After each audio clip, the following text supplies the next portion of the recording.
Allahın bayramlarını qeyd edirik. Şənbə gününü saxlayırıq. Yeni əhdə əməl edirik.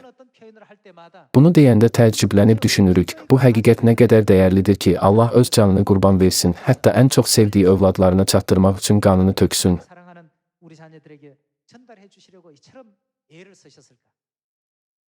Bu, Allahın sevimli övladlarına vermək üçün qurban verdiyi mənəvi şahəsərdir. Alyaska ərazisini 7 milyon 200 min dollara satdıqdan 13 il sonra Ruslar orada 300 milyon dollar dəyərində qızılın bastırıldığını görəndə ağlayıb yerə yıxılacaqdılar.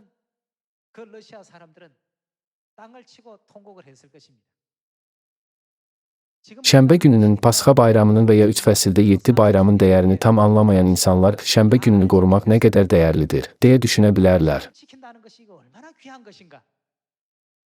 Bayramları qeyd etmək nə dərəcədə dəyərlidir? Onlar sadəcə belə düşünürlər, Allah əmr etdiyi üçün saxlamalıyıq. Lakin onun dəyəri daha çoxdur. İndi saxladığımız şənbə gününün dəyəri çox böyükdür. Yazılıb, mələklər belə bu şeylərə baxmağı arzulayır.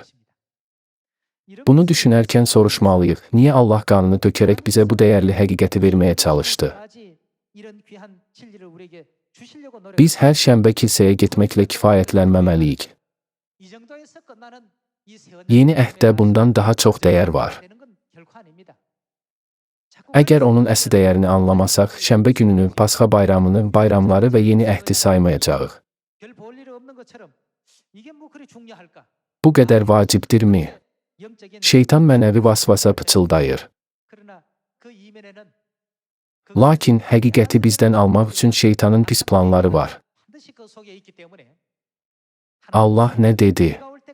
O gələnəcən nə edək? Allah dedi, saxlayın. Alyaskanın xarici görünüşünü düşünün.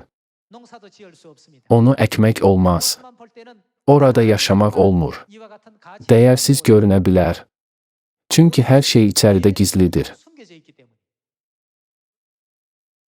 Bugün saxladığımız şənbə günü və bayramlar da eynidir.